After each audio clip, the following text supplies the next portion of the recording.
Breaking news tonight. Diddy on suicide watch? That's right. This as he demands an emergency hearing to walk free. I'm Nancy Grace. This is Crime Stories. I want to thank you for being with us.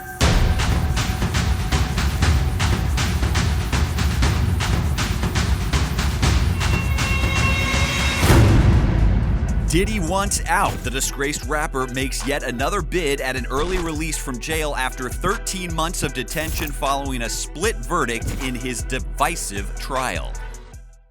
Diddy wants out.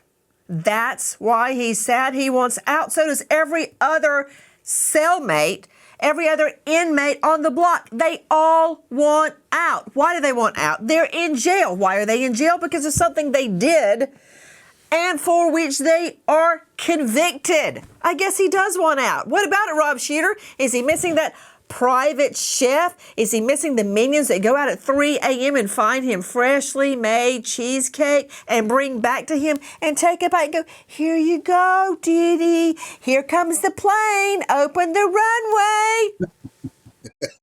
He's definitely missing his life. Who wouldn't miss that life? He had one of the most extraordinary lives of anybody on this planet, but he blew it. He broke the law. Put him up. Get Combs off the beach eating fresh mango. Please, stop. The most extraordinary life. See, when I think of extraordinary lives, I think of Mother Teresa. I think of Billy Graham. I think of Christ. I think of the Pope. I think of all the people that have done good works. What's extraordinary about selling perfume? Help me out here. What's extraordinary? What about all those freak offs, all those black eyes, all those bruises his victims got? The prostitution charges across state lines. What's extraordinary? I find him extremely ordinary, just like every other pimp in the jailhouse. Yeah, I get your point, Nancy, and he probably hasn't done anything extraordinary, but there is no doubt the life that he led, the power, the money, the prestige that he once had. It's questionable whether or not he still has that. But that life was a pretty extraordinary life, and the way you say that just gets under my skin. You talk about Combs like he's some icon, the power, the money. The way you say that, it's just like dirt in my mouth. Did you not see the bruises on those women? Did you not hear the testimony about how one had been with all these sex workers and went in the shower and vomited? And he goes, put on some makeup, ho, and get back out there. Really? That's extraordinary? It is extraordinary. This is not ordinary, Nancy. This is not ordinary behavior. The reason he got away with it for so long was because of his power, his money, and some would argue he is still getting away with it now. This was not the verdict that a lot of people wanted. I think it's naive to pretend that his power and his money is not a big part of who Diddy and the myth of Diddy is. Okay, here's the other thing, the whole thing about suicide watch. Do you really think that Sean Combs would kill himself? Because Sean Combs loves Sean Combs more than anybody else in the world. Yeah, absolutely. No, I don't buy it at all. If he was going to kill himself, he would have done it already. At the moment, Team Combs, Puffy, Sean, whatever you want to call him, he thinks he's winning. At the minute, this is not a humble man. From all the sources I've spoken to, he's empowered. He feels like he's going to be coming out soon, and he thinks he's going to be back on top. So no, I don't buy the suicide watch at all. If he was going to kill himself, it would have already happened. You know, I'm just wondering, and I don't want to negate the possibility of it being legit. To Dr. John Delatorre joining me, I need a shrink. Dr. Delatorre, renowned psychologist, mediator, specializing in forensic psychology. It's hard for us to, on the outside, to look in. But everything I have seen of Sean Combs, he uses the system. He's gotten off time after time after time. The woman that got shot in the face in the nightclub says, Combs shot me. And he was acquitted. Tupac Shakur, witness says, Combs took out $1 million hit.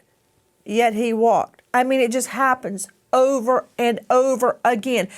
parading out his own children to do that birthday video to try to gin up sympathy amongst the jury, bringing in his children, including young, impressionable girls, during the testimony about forcing women to have sex with sex workers, drugging them. You're seeing it right now from @PrinceJDC on Insta.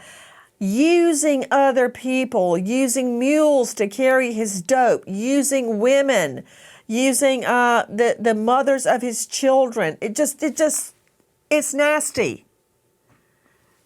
Isn't that what a narcissist is? And do narcissists who love themselves that much commit suicide? I don't understand it. I'm just a trial lawyer. You tell me.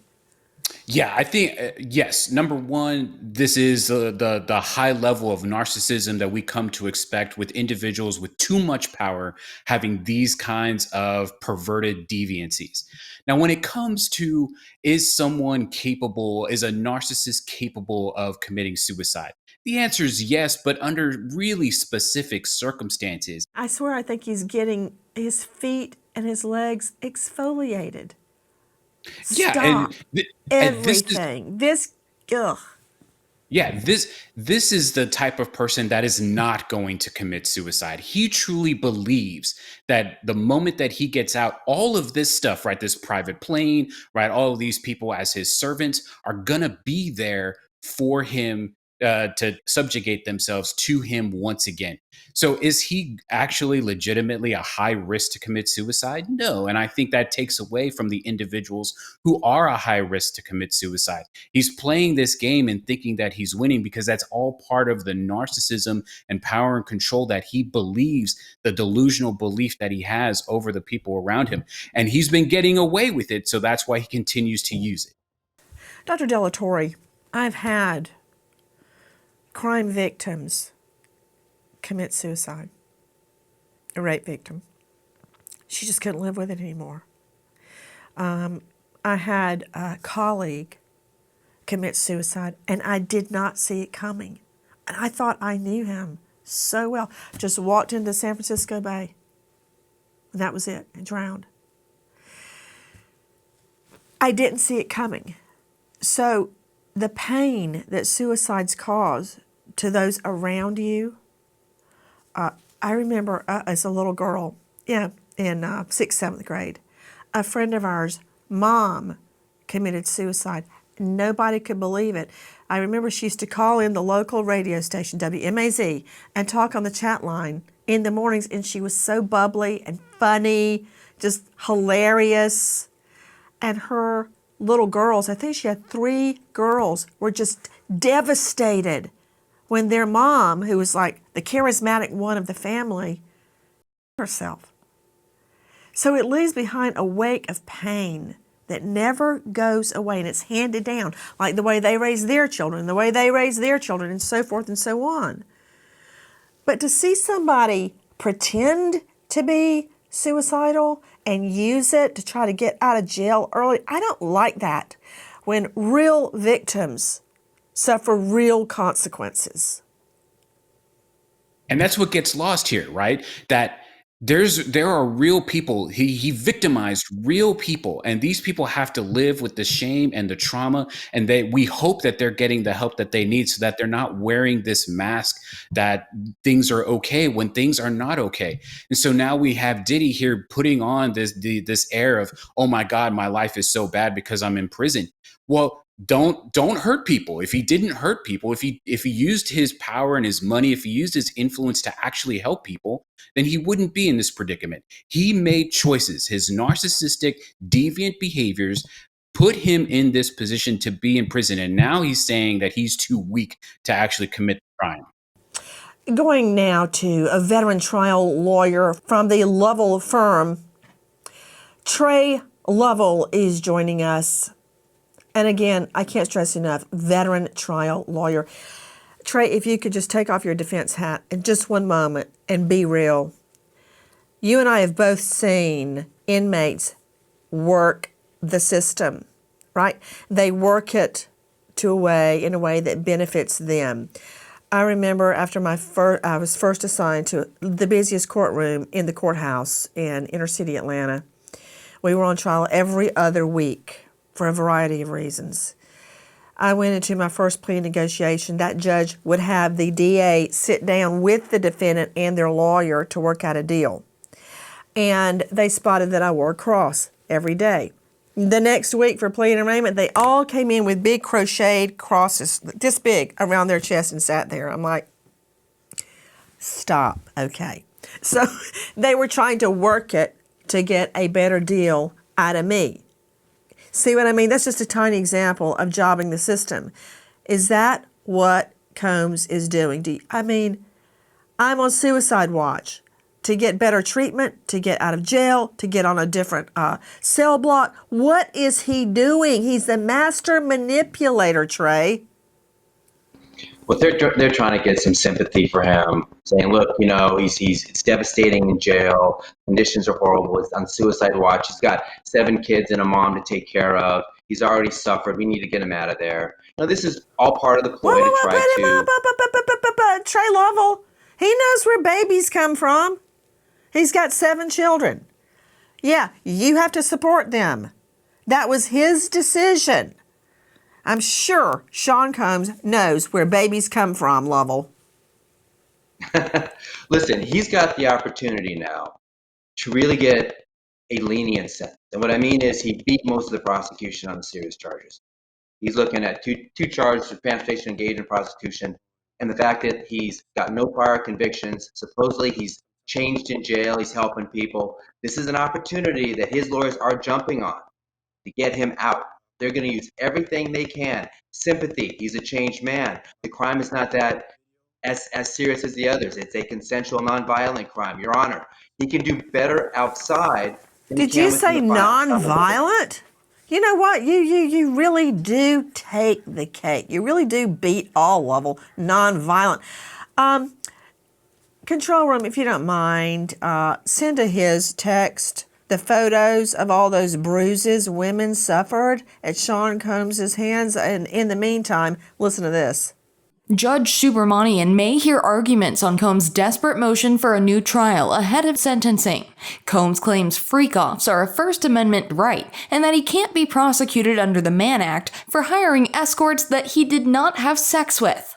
Prosecutors argued the Mann Act does not distinguish, and there was more than enough evidence to support Combs' convictions.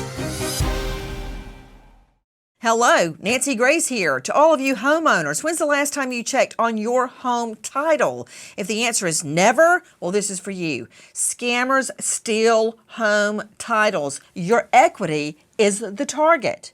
Criminals forge your signature, and just like that, your home title is transferred out of your name. And that is why we partnered with Home Title Lock. So you can find out today if you're already a victim. Use our promo code Nancy at HometitleLock.com for a free title history report, plus a free trial of the $1 Million Triple Lock protection. That includes 24/7 monitoring of your title, urgent alerts to any changes, and if fraud does happen, they will spend up to $1 million to fix it. That's HometitleLock.com, promo code Nancy. Joining me right now, Tisa Tells, investigative reporter, star of Tisa Tells on YouTube. Tisa, an emergency hearing. He has dragged us all back to court over and over and over for his repeated bond hearings, including an appeal bond after the conviction, still claiming, let me out. I don't deserve to be here. Wake up, Combs. Look around. You're convicted.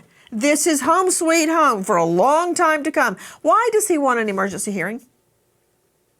Why else? Because he is literally throwing everything against the wall like it's spaghetti. At this point, I feel like I'm starring in an X-rated version of Sunny with a Chance of Meatballs. He is saying everything he can. First, he is a messiah to the prison, inspiring others. Then he might be on suicide watch, but he thinks he's going to get out. But the community loves him. And by the way, he inspired everybody by selling 1 million bottles of perfume.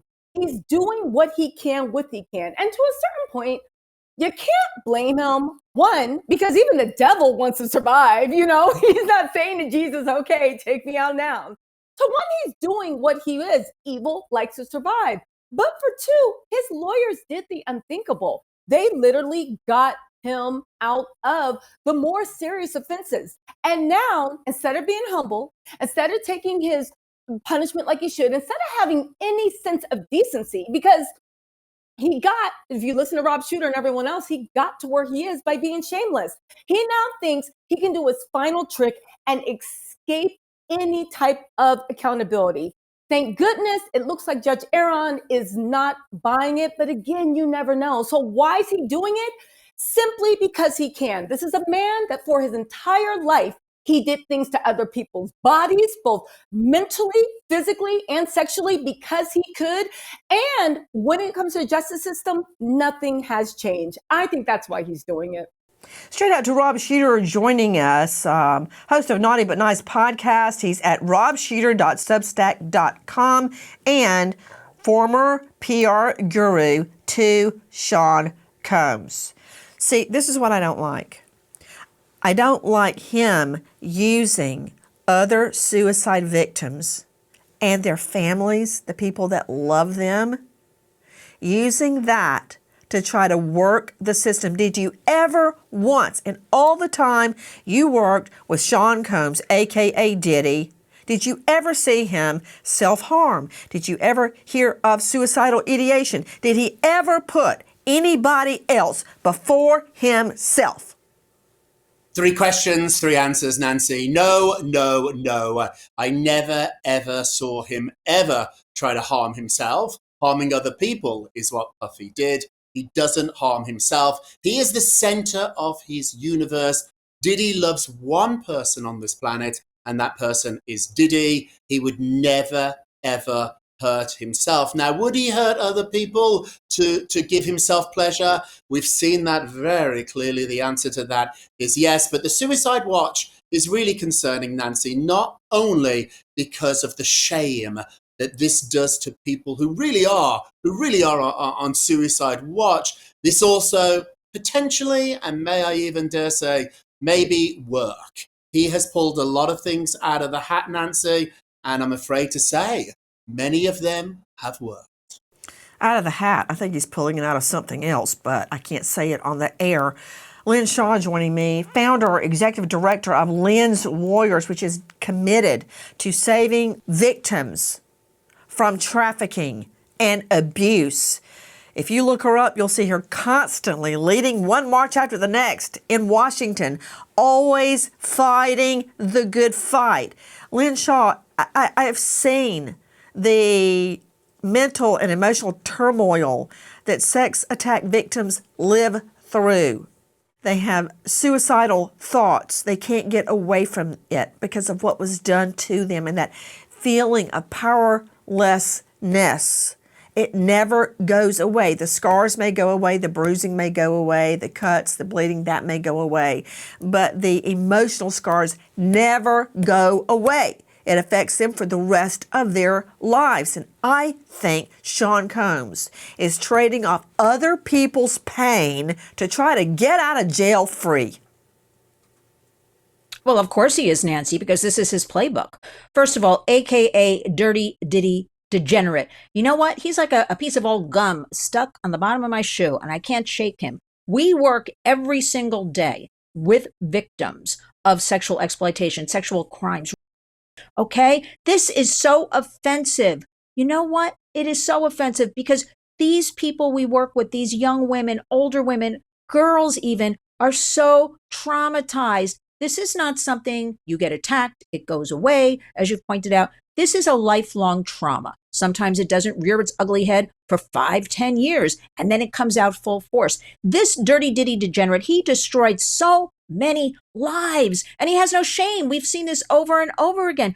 Total destruction. I find this completely offensive. But you know what? There's something to it because, as Rob Shooter pointed out, he seems to just get away with everything. No accountability. And you know what a slap in the face that is to all of the victims and survivors of these crimes? They feel like the justice system is never on their side. And they also say to me, you know what? You have a couple of bucks and that's all that everybody cares about. What a disgrace this man is. To Dr. Dwayne Hendricks joining us, former warden at MDC in Brooklyn, former senior warden, U.S. Department of Justice, Federal Bureau of Prisons, founder and president of a New Daylight Foundation, author of Who Are You? See It, Say It, Seize It. It goes on and on. Dr. Hendricks, thank you for being with us.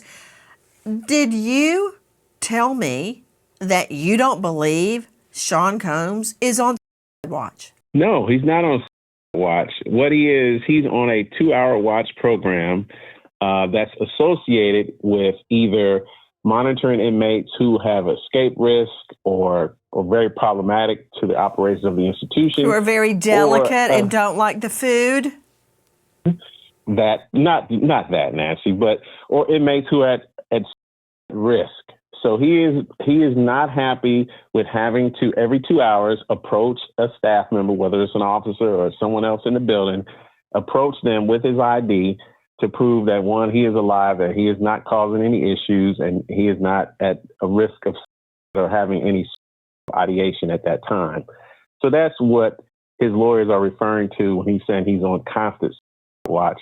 Because ultimately, how can he be on constant watch while facilitating entrepreneurship classes and other self-improvement things to other inmates in the building if he's constantly on watch? He would have to be taken to another Wait a unit. minute. So, Dr. Dwayne Hendricks, no offense to you, since you have been the former warden at MDC, but so you're telling me you know more than Fox News, CBS, NBC, ABC, YouTube, let's see here, Yahoo, blah, blah, blah, blah. They all say he's on watch, but you, Dr. Dwayne Hendricks, say you're all wrong. Why?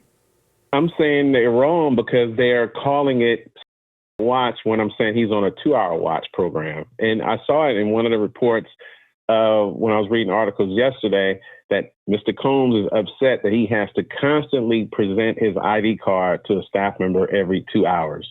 And that's what his attorneys are referring to as far as he's on constant. He's not on watch. He is being monitored closely because of possible risk and also because of his high profile nature and that kind of thing. But there's no way that he would be moving in and out of his unit every couple of days while teaching and improving inmates' lives through, showing them how to be entrepreneurs while he's trying to mitigate his... Hold on. Dwayne Hendricks, hook, line, and sinker. Man, he got you right by the mouth. Helping inmates, teaching entrepreneurship, what? How to throw a freak off? Well, if somebody's lying, either he's on watch or he's teaching these classes, and I don't know who he's teaching, and I don't know who's listening to him, because I also saw a report where they were saying the inmate approached him with a homemade knife in a unit with individuals that are charged with crimes similar to his. He's not in there with hardened inmates. I've never seen a shank in that part of the jail that he's at in a dorm-style unit. And he supposedly had talked this inmate down from stabbing him and all this kind of stuff. So all these stories they're all made up. But I do believe he's on a 2-hour watch program. But I'm not certain about him teaching these classes. Watch. He's not. He's on a 2-hour watch program. And we use that in various ways in the Bureau of Prisons, depending on, again, the security level of the institution, and then specifically this particular individual who is high profile, who may be at risk, depending on what the decision is made next Friday. Because I'm gonna tell you right now, he's looking forward to getting on that private jet. But if he is sentenced to more than about 24 months, his next flight is going to be on a Conair plane. And he's going to be handcuffed and Martin chained for 3 to 4 hours at every flight until he gets to his destination. So I'm sure his anxiety level is pretty high because he's not really sure which plane he's going to be on. Either he's going to be on a Conair flight with the U.S. Marshals, or he'll be probably planning on some sort of freak-off situation if he gets to get that private jet, if he's given a year and a day or a time-served sentence. So I'm sure his anxiety level is pretty high right now. Hi guys, Nancy Grace here. The Fed has finally dropped interest rates, and that's great news for American homeowners.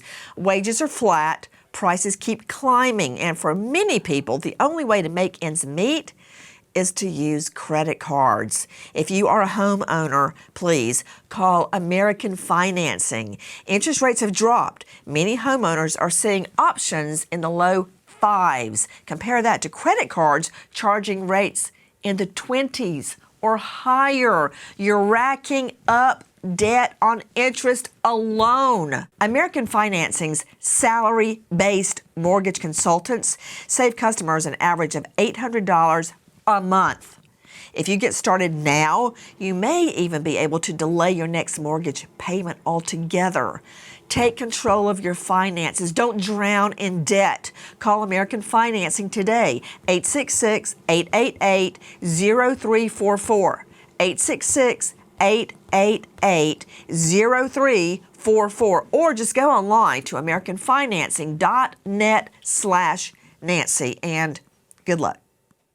Diddy's defense pleads with Judge Subramanian, arguing the rapper has served enough time behind bars. Meanwhile, Diddy promises after decades of wild partying and alleged drug use that he is finally clean. Okay, what? Okay, joining me right now is Lauren Conlon, a star of Pop Crime TV on YouTube. Wait just a minute. He is now saying what? He should get out of jail on time served because what? Correct, Nancy. Diddy's attorneys are arguing that he should serve no more than 14 months, time served, and when he gets out, he'll be on supervised release, he'll do group therapy, drug therapy. Their argument, I mean, it's incredibly long. They cite that he has not only gotten sober in jail, but he has helped others through therapy, through group settings, and he's a changed man here. And also, Nancy, he got more than 75 letters of support from families and celebrities. Well, isn't it true that most of those letters are from colleagues and people that are living off of him? That's a good point. I actually didn't think of that, but correct. His baby mamas, Sarah Chapman, Dana Tran. Put her up. What? How did you not think of that, Lauren Conlon? I mean, honestly, when you look at a witness that you're considering putting on the stand or using their letter of recommendation, you weigh their veracity, their credibility. What, if anything, do they have to gain or lose based on what they tell the court? Almost every one of these people, without exception, are living off Sean Combs. Yeah, they got a lot to lose. They might have to go get a job. What about that? Well, you could argue, that's fair. You could argue Young Miami is technically not living off Sean Combs. Dallas Austin is not living off Sean Combs. However, I didn't think those letters were anything spectacular. Dallas Austin's letter, I thought it was very lackluster. He kind of just talked about... Whoa. You're the one that brought up Young Miami, not real name. Now, isn't it true that Young Miami accused of transporting pink cocaine for Combs? That's an allegation. There have been many allegations. She has never been charged for that, but her letter actually was decent, Nancy. I mean, she talked about how... Put her up. Quit telling me about her letter supporting Sean Combs. She is accused of transporting pink cocaine for him as a mule. Isn't that true? Yes? No? But she has never been charged. Isn't it true that she... But isn't it true that she posted a video of herself at a dress fitting for her Met Gala appearance with Combs? Correct. And she does cite that as well. She cited that he opened a lot of doors for her. Colin, that's a yes-no, dear. Colin, have you ever been invited to the Met Gala? Have you? Yes, no. To cover for press, yes, I have, but not as an attendee. When? Oh, okay. So let me rephrase my question. Have you ever been invited as a guest at the Met Gala. Not one of the fringe on the side going, hey, question, or taking a picture. I mean, one of the people that go up the red carpet and post. Can we see the gala photos of Sean Combs in his cape, please? Have you ever walked the red carpet at the Met Gala? Yes, no? No, I have not. Okay. So how do you think Young Miami got invited to the Met Gala? Thinky. Well, Sean Combs invited her, and you're... Oh, okay. So Rob Sheeter joining me, longtime PR guru, former publicist Sean Combs. Is somebody trying to tell me that Young Miami and everybody else that's writing these letters aren't, gosh, I'm trying to think of a nice way to say this, they're like ticks sucking the blood out of Sean Combs' bank account. They're all living off him. Yes, HELLYES, they want him out of jail. They want him working again. They want him to push that perfume and the clothing and the comeback tour so they can live high on the hog. That is not worth a hill of beans to me. You are right, Nancy. I love Lauren Collin. Hello, my friend. But on this instance, I think we have to disagree. Everybody around Diddy, pretty much everybody, including family members, are all there because he pays for everything. Most of them get a salary from him. They get a monthly fee from him. All the money comes from Puff. When Puff can't make money, they can't either. And it's not just about money, Nancy. It's about power here. Being in his inner circle gave all these hanger-ons, that's the word I would use, all these people who hung on. It gave them power that they do not have when the king is not around. So that's why they want him all out. They want their old lives back. And so that's why they are writing these letters saying lovely things about him. It's interesting, Nancy, none of the people that do not need Puff anymore, the Beyoncés, the Jay-Z's, the Anna Winters, the Clive Davises, people who once were his so-called friends, none of those people have put a single note, a single letter together. All these letters are from people who rely on Puff and his money. Let's just start with LaWanda, a.k.a. Lala Lane. LaWanda Lala Lane, a close friend of Kim Porter who has lived with Sean Combs for 4 years to help raise his children, writes that Combs is a shining example of black excellence. Lane says she is in awe of Combs' success in his business ventures, pointing out that he is the first black man to have a fragrance line selling nearly 1 million bottles a week. Okay, well, that just rubbed me the wrong way, and I'll tell you why. Just because you have money does not mean you are above the law. Do you really think, to you, Trey Lovell, you're the veteran defense attorney, that the judge cares that Sean Combs has sold $1 million of perfume? No, judge doesn't care. He's going to look at the facts of the case, conviction, what he was convicted of. He's going to look at other factors and come up with a sentence. I mean, you know, what's outside the courtroom, they don't care about. We're looking look at this guy. Has he been rehabilitated in any way? You know, what have the conditions been like? What can he do if he does get out? It can be positive. And what is the crime he's convicted of? That's going to be the limitations the judge is going to look at. I mean, in my mind, to you, Dr. Dwayne Hendricks, you're the former warden at MDC. All of that commercial success Combs has had, to me, puts an even greater burden on him to do the right thing, to work with charity, to give money, to help people that are less powerful or less cunning than he is. I've never heard anything about that. And he is claiming the reason he should be let out, this LaWanda Lane, who's basically living off him, says he has sold 1 million bottles of perfume. And that's why he should get out. Tell me something good. Tell me about volunteer work. Tell me about what a great dad you are. Not how you were off in some hotel having a freak off while your children were at home with the babysitter. I mean, that is what would matter to me. And I wholeheartedly agree with you, Nancy. First of all, inmates aren't allowed, or they shouldn't be allowed to run a business while they're behind bars. And if he was truly humble, he would say, I've been convicted of these crimes. I understand that I need to make some changes in my life. and I'm going to be humble and judge whatever you see fit to sentence me.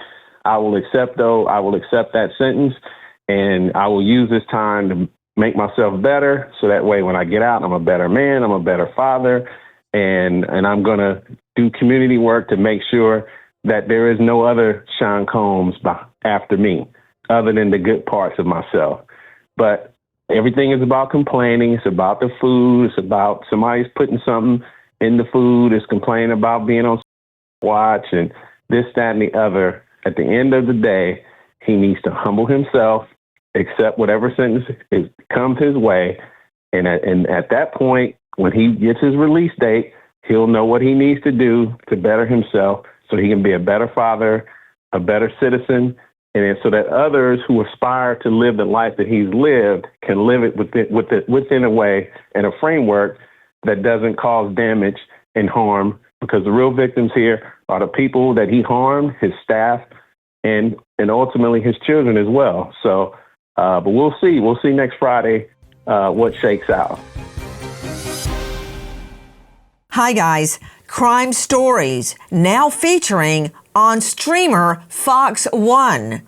Joining us to help solve unsolved homicides, find missing people, especially children, and reignite cases long cold.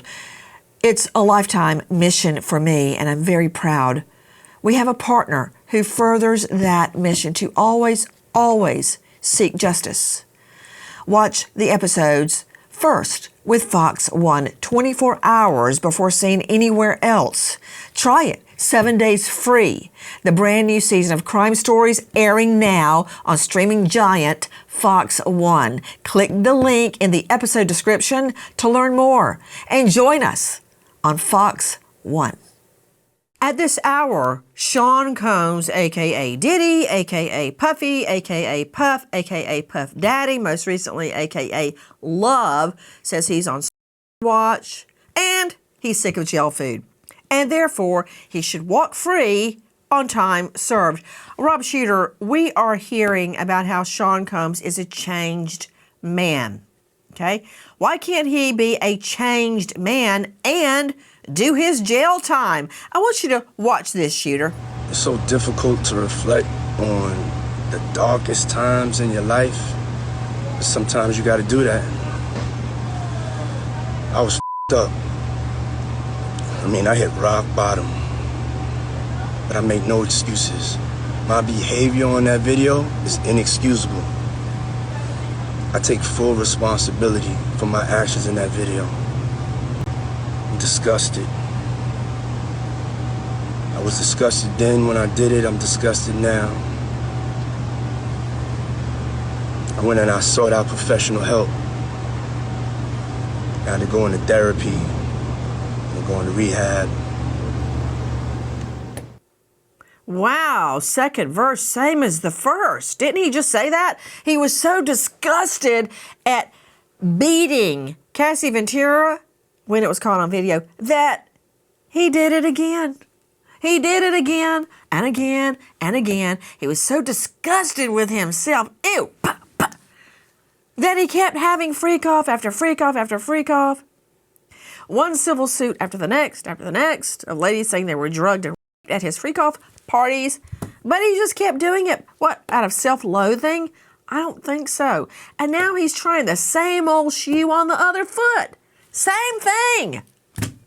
You're right, Nancy. He's doing this again, arguably because he thinks it works. He thinks this will get him off. And I'm afraid to say, Nancy, it might. We don't know. We've already been very disappointed with one of these verdicts. And so I'm hoping we're not disappointed again. He's an incredibly smart marketer, PR guy, and he knows that this sort of stuff works. He's done it before, Nancy. He's doing it again. And so that's why we're seeing this. I don't think he's a changed man. I think he's a caught man. This is a man who has been caught, and suddenly he changes. We know better than that. You know, and another thing, they're not mutually exclusive. To you, Trey Lovell, you've gotten plenty of guys out of jail on more serious counts than this. But isn't it true? You can be a changed person while you're in jail doing your hard time, right? You don't have to get out and get back at the Met Gala to be a changed man. And how many times is he going to use the same old thing? I'm sorry, I'm a changed man. I found the Lord. No offense, Lord. And how many times are people going to believe it? You think this judge hasn't heard this song and dance before from every inmate that comes in front of him? No, you're absolutely right. The judge is going to take this with a grain of salt. But these are the things that he has to establish, take advantage of possibly getting a lenient sentence. The fact that he is a changed man, as shown by being incarcerated. What has he done? He's helped other inmates. He stopped drinking. He's now wants to educate people, and he will continue that on board. Now, whether or not we believe that, and it's very convenient to say that, that's what he's got to say. That's what the judge has to hold his hands on to try to get the sense that he wants. As we go to air tonight, Sean Combs claiming he can't wait for sentencing. He wants an emergency hearing right now, that he claims he is on watch, and he doesn't like the food. Okay, I'll tell you what he doesn't like. He doesn't like having people at his beck and call, and his life is different. For instance, speaking of the food, listen. You can do it, you can be whoever you want. You can be eating mango too, with the ocean as your backyard. I ain't special. I just want it bad. You feel me? I'm not going to allow myself to not have mango. So I hustle hard, you know what I'm saying? I'm never good my way. No, baby.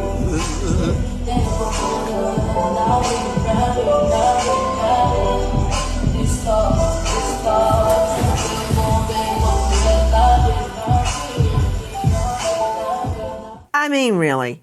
That's from Sean Combs, Diddy's Instagram. Okay, there you go, shooter. He demands his fresh mango, and he ain't getting it.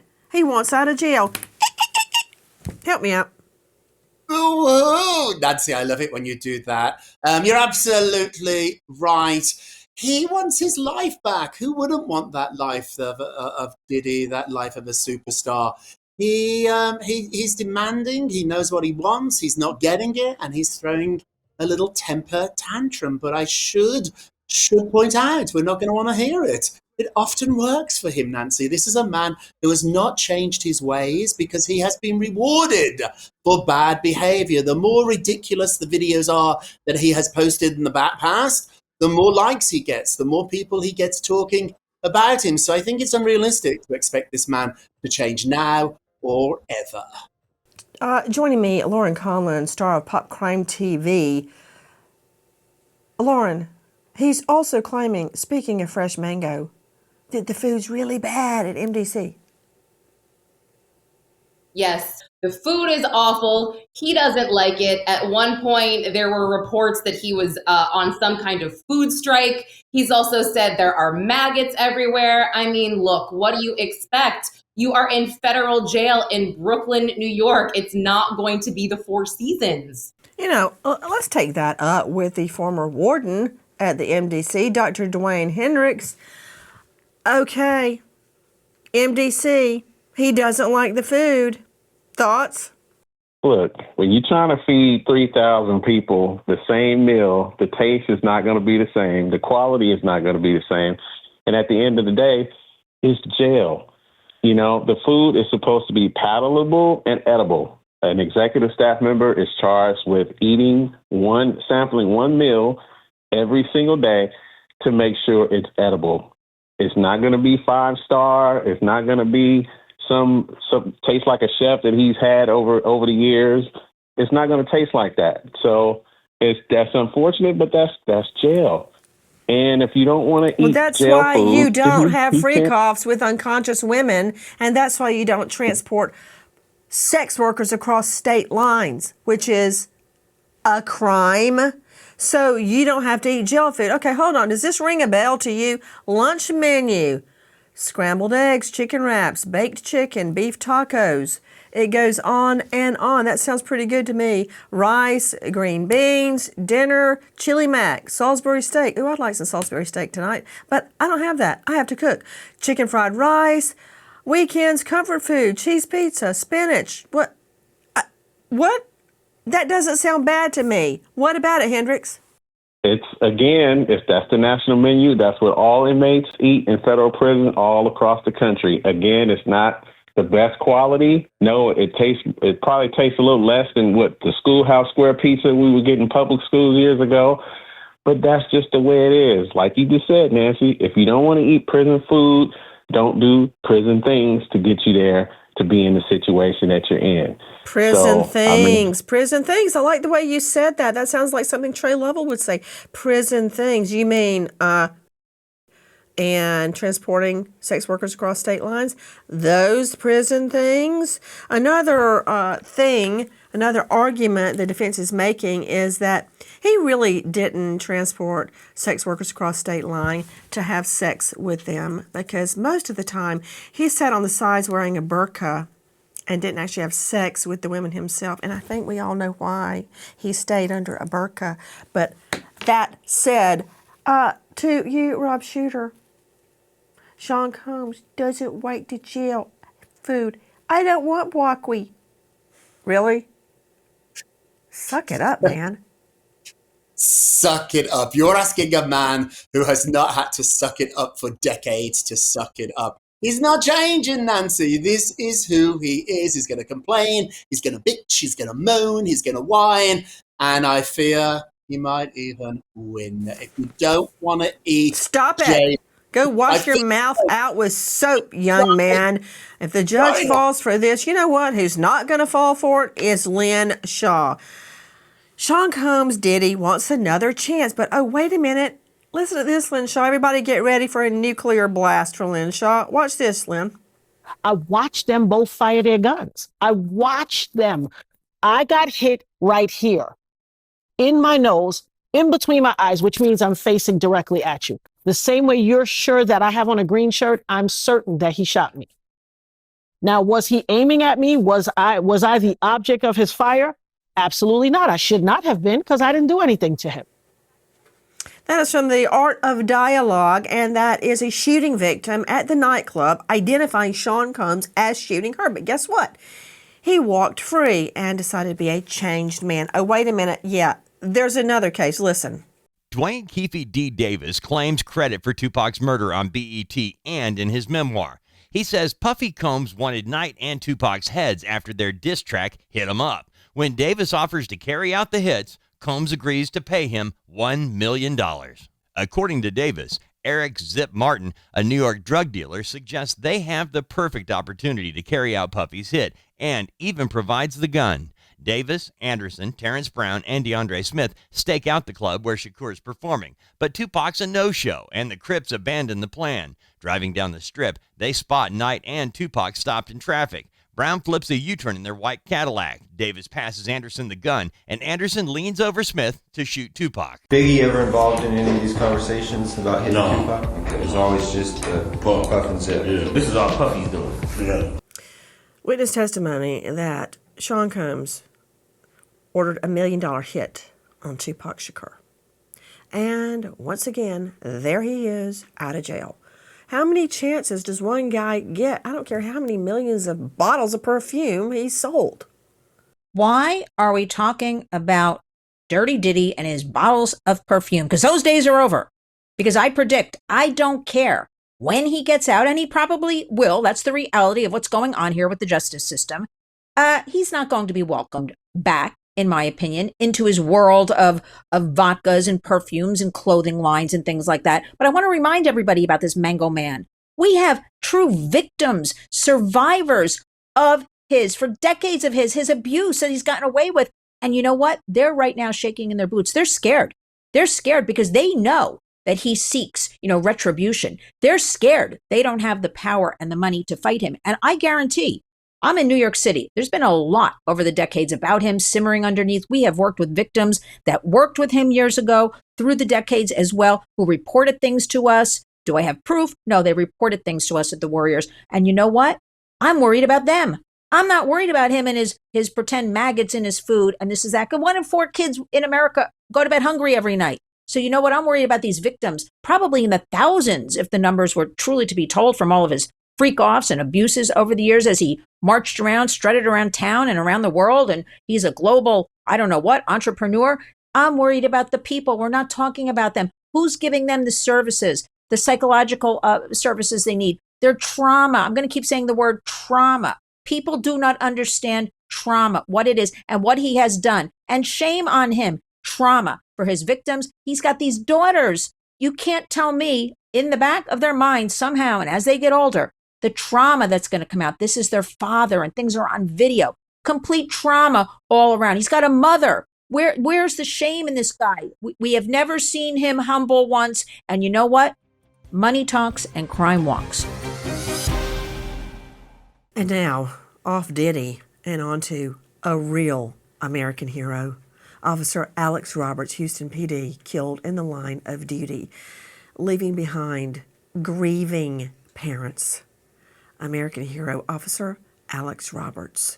Thank you to our guest, but especially to you for being with us. Nancy Grace signing off. I'll see you tomorrow night, and until then, good night, friend.